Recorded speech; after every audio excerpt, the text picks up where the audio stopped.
Hello and welcome to Parsing John. Today we are taking a look at the comparison between the Latin of verses 46 through 48 and the Greek of verses 46 through 48. This is the second of three in our final review for chapter 1 of the book of John. So far the Latin has done really well. There was a temporal construction at the very beginning of the previous part of this paragraph that was a little bit off, but that could have been my fault for mistranslating it. The rest of the last few verses have been essentially spot on. Now let's take a look at how these next few verses go. In our Greek we have, and he said to him. We have a third singular aorist indicative, and then here in the Latin we find, and he said to him. We have a third singular perfect indicative, and as we've discussed many times before, when it comes to indicative verbs, the perfect tense is the closest that the Latin can come to the Greek aorist tense, so these two are a good match. We've got an indirect object there, indirect object there. That's good.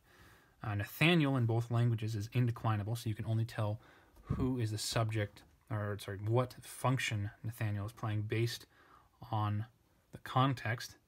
And we've got both of these labeled as our subject, because Nathaniel is the one doing the talking. Then we enter direct quote, and our verb in the Greek is dunatai, and dunatai is third person singular indicative. And then here in the Latin, we've got third person singular present indicative as well, present right there, so that's good. Moving back to the beginning of that, we've got a prepositional phrase, ek nadzaret. We've got a place from which, and we've also got a place from which in the Latin with a instead of ek. So the preposition a or x in the Latin would probably have been a better fit if we wanted it to look the same. However, the idea that our Latin translator is getting from here doesn't necessarily have to go that way, because ek can mean, of course, out of or just from, as in away from. And in Latin, ax means out of, but a just means from.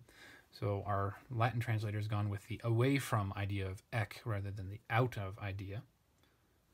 So that's not a big issue. I probably would have gone with a, but oh well, not my text. Moving on. We've got T, which is very hard to see, nominative or accusative singular neuter. And you've got aliquid, nominative or accusative singular neuter. And I've got accusative circled in the Greek, but I think after we thought about that a little bit more, that didn't make much sense. T should probably be the subject. Is anything able or is anything possible, with that as the direct object of dunatai, in which case nominative is more likely, just as we have it marked in the Latin, nominative, oops, wrong one, nominative rather than accusative aliquid as the subject of potest.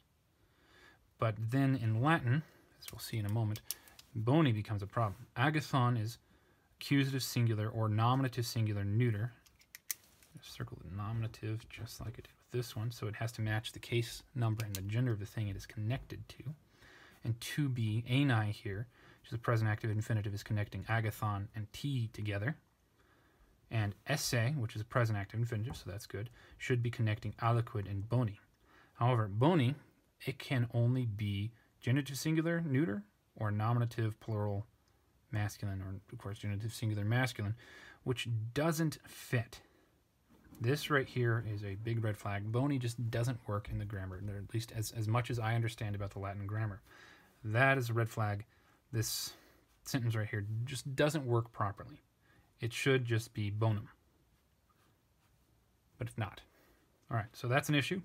But otherwise our infinitives match, T and aliquid match, dunatai, potest. So far so good there. Moving on. Lege, present active indicative, indirect object. Dicit, present active indicative. A, indirect object. Good.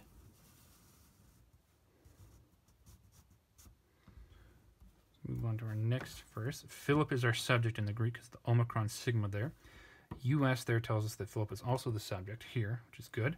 Then we have our commands. We've got erku kai ide. Erku is second person singular present imperative, and ide is second singular aorist imperative.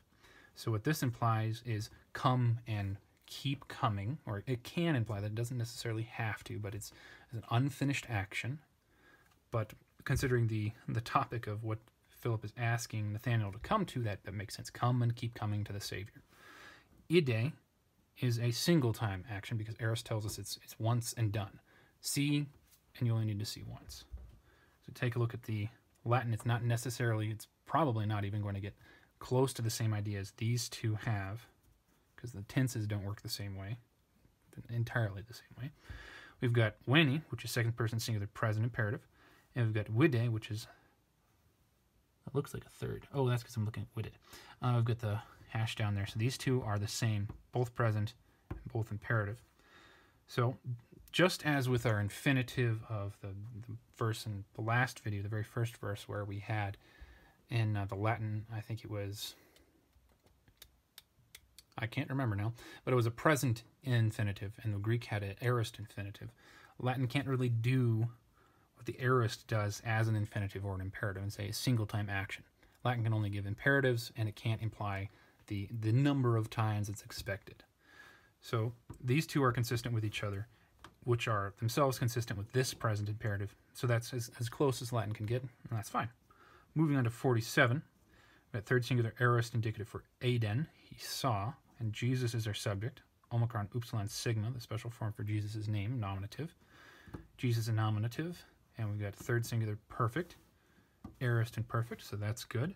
Ton, Nathanael. This is, sorry, Nathanael. It's hard to say his name. We know this is accusative because of the article right here. We only know that Nathanael is the direct object right here because of his participle right there, because Jesus is masculine and nominative. So take a look at the participles. Our Greek has got a present participle. It's of course accusative singular, erkomenon. And erkomenon is from erkomai, which is a deponent, which is why it looks like it's got the middle form. But it's not. It's deponent, so we treat it as an active. And venientem, accusative singular, present participle. So those two match. Good. Pros auton, to him. And then in the Latin we've got ad se, ad accusative of place to which. And se, that's very nice that we have se here because it really clears it up. Se can only reflect onto the subject, which means Jesus. Auton is not as clear as se would be, so it just says to him. Who him? Well, we would have to assume Jesus, because Jesus is the only other noun there. But having se in the Latin is nice. It adds more than the Greek, but it doesn't add incorrect information. It adds correct information and makes it far more clear, if you will. All right, third singular present indicative. Good. And in our Latin, can you still see? Yes, good. Third singular present, good. Then we have peri autu, concerning or about himself, genitive there. De means down from, about, or concerning. So that's the perfect preposition for that, ablative, good. And then we have quote marks. Ide, see, the same form as up there. Look, alethos, we've got an adverb right here, and then in the Latin we've got ecce, and if you recall, when it's used as an exclamation more than a command, ide corresponds to ecce, rather than ide corresponding to vide. So since we have exclamation rather than command, ecce is the perfect fit right there. We've got our adverb truly to correspond with alethos, which is good. Israelites, hard word to say. Either got nominative or vocative. And then here we've got nominative, singular, Israelite, Israelite, that's good. In hoi, dative there. We've got in quo with our relative pronouns. So those two match, that's good. And then dolos and dolus, those are the same word, which is, it's really cool whenever Latin and Greek have the same word. It's just we've got the Latin ending versus the Greek ending here. Same form, so they match. And then estine is third singular present indicative. Est is third singular present indicative. Those two match. Uk is not. Non is not. Perfect match so far in that. It's wonderful. Let's move on.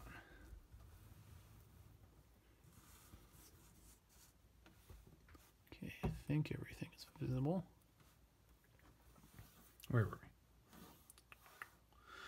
We've got lege, which we've parsed beforehand, so we should know that should be third singular present. Dicit is its correspondent at the beginning of 48, so that matches indirect object, good. We've got Nathanael as our subject here. Nathanael as our subject here. They're, of course, still indeclinable. then a direct quote. Pothen means from where or whence, and it's an adverb. Unde means from where or whence, and that's also an adverb. Those match. It's good. Then we've got genoskes, second singular present indicative. And then we've got nosti, which is second singular perfect indicative. This is a contract verb. It's been contracted from that's a much larger form.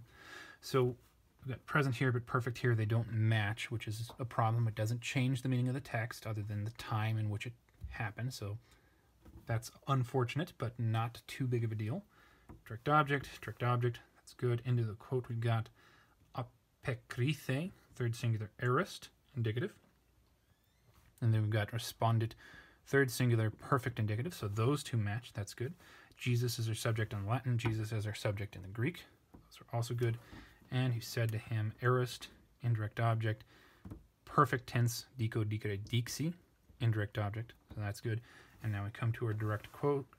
Pro is a preposition, and it's taking an articular infinitive as its object, hence to being genitive. And phonesai is the noun of the article. So if you'll note, we've got the two different forms here. It could be optative or it could be infinitive. Since we've got the article there, infinitive is the more proper one. The corresponding type of form or in construction in Latin would be a gerund. As we take a look at this, screw it up again. We've got priusquam is an adverb instead of the preposition. And we've got vocavit, which is a perfect indicative verb, not a gerund. Now, the grammar that Greek is using doesn't always have to be, Latin doesn't always have to match it perfectly. Instead, what Latin should, and in any language that's translating from another, they should try to express the same idea without changing it in as close to the text of the origin language as they can, while still making it understandable to their own readers. You don't want to end up with something like Yiddish, which is you read the Latin and you say the word as it appears in the order of Latin, which is not going to match the order of English at all. I don't think there's...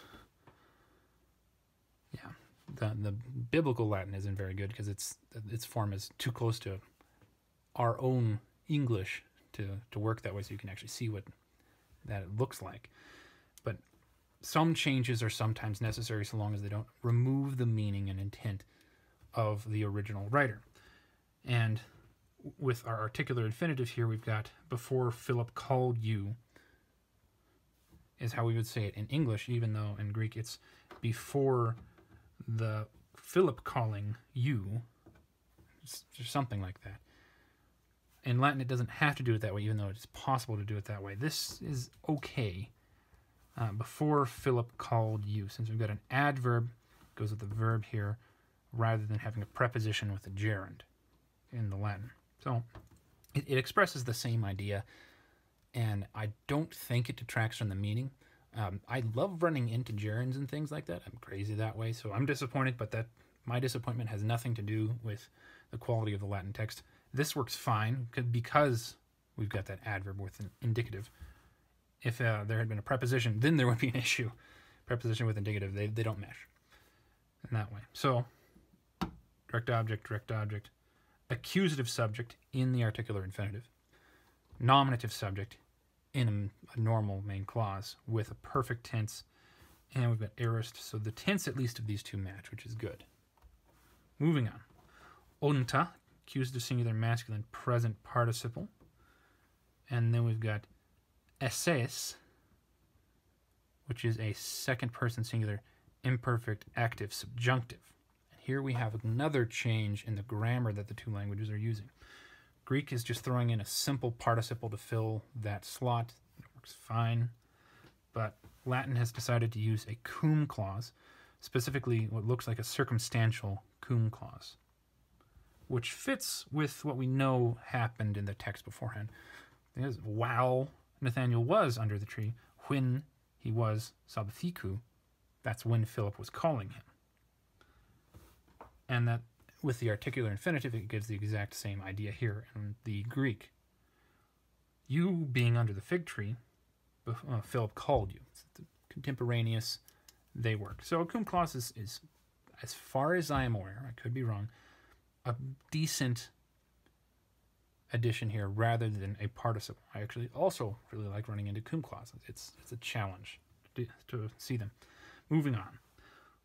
Hupotane sukane, place where, good. You've got aorist, adon, first and indicative, perfect, first indicative, good, direct object, direct object. So there we have it. That's verses 46 through 48. Not too bad. Let's take a look. What were the problems? Big problem is bony, and that could be an issue with the version of the text I have, except I checked it against my copy of the Vulgate and Perseus's copy of the Vulgate. So I think that is probably from a very authoritative Latin text. It should be. It's Perseus. So I don't know what's going on there. As far as I can tell, it's a problem. It could be a genitive of specification or something like that, but I don't see why we would want one of those there. It's just a plain old predicate would work as well and be more faithful to the Greek text. But oh well. Moving on from that, match. Don't think there are any issues. Nosti was perfect when noskeis was present, so that is a tense issue. No huge change. That's still a problem. Nothing there. Different type of grammar going on at the end than the Greek, but it gives the exact same idea. So our Latin has one minor issue of the tense, and then what could be a major issue of something else entirely going on here, but otherwise it's very close. Thank you very much for joining me. I hope taking a look at this text has been helpful for you, and I hope you join me for the very last bit of this chapter, and as we continue on next week in chapter 2. Next week, assuming I don't lose my voice. It's starting to go. Again, thank you very much for joining me. I hope you have a good day. Farewell.